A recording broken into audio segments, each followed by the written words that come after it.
দেলোয়ার হোসেন সাঈদীর যুদ্ধকালীন সময়ে তার যে ইতিহাস, এর মতো একটা কুখ্যাত রাজাকার যিনি একের পর এক বাংলাদেশে অস্থিতিশীল ঘটানোর জন্য দায়ী। আমি রাজাকার নই, সুতরাং আমাকে যারা রাজাকার বলবে তারা পিতৃ পরিচয়হীন অবৈধ সন্তান। আসসালামু আলাইকুম রহমতুল্লাহ। প্রিয় দর্শক, আমি আপনাদের সামনে মরহুম আল্লামা দেলোয়ার হোসেন সাঈদী রহমতুল্লাহি আলাইহি কিছু মূল্যবান কথা আপনাদের সামনে উপস্থাপন করব। কথাগুলা শুনে আপনার মনে হবে এটা কি করে সম্ভব যে এত খাফে খাফ কথাগুলা কিভাবে মিলে গেল। বহু বছর আগে তিনি কথা বলছিলেন, আজকে শুনে বোঝা যাবে যে বর্তমান পরিস্থিতি দেখে দেখে যেন কথাগুলা বলছেন। অহংকারীদের পতন কিভাবে হতে পারে, অহংকারীদের পরিণাম কি হতে পারে, তিনি বহু বছর আগে বলছিলেন। আজকে যারা প্রতাপশালী ছিল, আজকে যারা জালেম ছিল, এদের বিরুদ্ধে কথাগুলা যেন 100% মিলে গেছে। অবাক হওয়ার মতন। ভিডিওটা অবশ্যই শেয়ার করে দিবেন। চলুন আমরা হুজুরের কথাগুলা শুনে আসি। বেশি বাড়াবাড়ি করলে আবার জেলে পাঠিয়ে দেবো, কোনো চিন্তা নেই। ফেরাউনের গোষ্ঠীরা সবসময় জেলের ভয় দেখায়, ঠিক কিনা?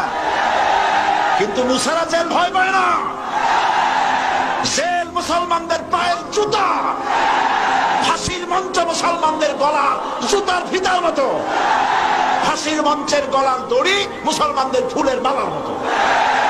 এগুলো কি মুসলমানেরা পরোয়া কোনদিন করে না। ঘরে ঘরে আল্লামা সাঈদী চলে আসো, সাঈদীর জন্ম হোক, ওখানে আল্লামা বলতে আর কোনো ঝামেলা নাই তাদের। থেকে শিক্ষা নাও, পূর্বপুরুষদের থেকে তাকাও। আল্লাহ দ্বীনের কর্মীদের উপরে আঘাত লাগাবার কারণে বংশ শুদ্ধ আল্লাহ সাফ করে দিয়েছে।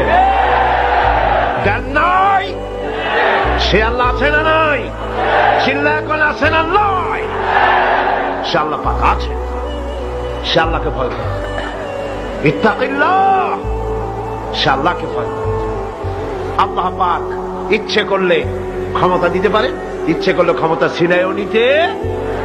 শেখ হাসিনা পালিয়ে গেছে, শেখ হাসিনা নাই, শেখ হাসিনা চলে গেছে, শেখ হাসিনা পালায় না।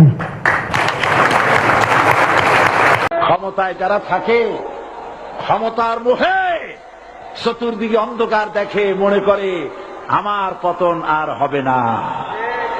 কিন্তু তোমাকে বুঝিবে যে গোকুলে বাড়ি শেষে গাড়ির চাকা সব সময় উপরে থাকে না।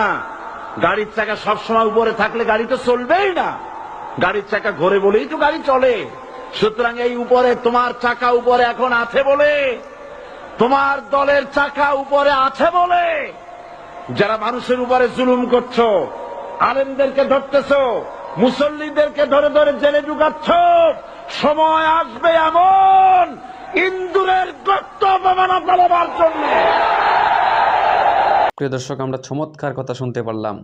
আল্লামা দেলোয়ার হোসেন সাঈদী, উনি শুধু একটা নাম ছিলেন না, একটা ইতিহাস ছিলেন। আজকে তো উনার কথাগুলো সব মিলে গেছে। আজকে বিজয় কিভাবে আসছে, তাদের পরিণতি কেমন হয়েছে, যদি তিনি জীবিত থাকতেন আর দেখতে পারতেন, তাহলে ওনার আত্মাটা প্রশান্তি পাইত। কিন্তু আজকে তিনি দুনিয়াতে নাই। এখান থেকে একটা শিক্ষা নাও জালেমরা। বারবার এই কথাটা আমরা বলি এবং বলে গেছেন আকাবিররা, যে অহংকারিত্বের, দাম্ভিকতার কোনো স্থায়িত্ব নাই। আর জুলুমের পাশ্চাত্য বুক করতেই হবে আপনাকে। কোরআন বারবার বলছে, হাদিস বলছে। আল্লাহ তাআলা কুরআনুল কারীমের সূরা তৌবার ৮২ নং আয়াতে বলেন, অতএব তাহারা কিঞ্চিত হাসিয়া লোক, তাহারা প্রচুর কাঁদিবে তাহাদের কৃতকর্মের ফলস্বরূপ। তারা মনে করেছিল চিরস্থায়ী ক্ষমতায় থাকবে। তারা এতদিন হাসছে, এখন তাদের ফল ভোগ করতেছে। এখন তারা টের পাইতেছে মাসের কয় তারিখ যায়। সূরা লুকমানের ১৮ নং আয়াতে লুকমান আলাইহিস সালাম ওনার সন্তানকে বলেন, আর তুমি মানুষের দিক থেকে তোমার মুখ ফিরিয়ে নিও না, আর জমিনে ধম্ব বড়ে চলাফেরা করো না। নিশ্চয়ই আল্লাহ কোনো দাম্ভিক অহংকারীকে পছন্দ করেন না। আল্লাহর এই কথা নিঃসন্দেহে কোনো সন্দেহ হতে পারে না, মিথ্যা হতে পারে না। আজকে কাফে কাফে মিলে গেল। আমি ওই জালেমদেরকে SMS দিতে চাই, যারাই ক্ষমতায় আসবেন বা এসে গেছেন, মনে রাখবেন কোনো মাজলুমকে খাদিয়ে আপনি টিকে থাকতে পারবেন না। এটার ফলাফল আপনি দুনিয়াতে ভোগ করতে হবে। অহংকার হচ্ছে আমার আল্লাহর চাদর, আর আল্লাহর চাদর নিয়ে যারা টানাটানি করে, এটা আল্লাহ সহ্য করেন না।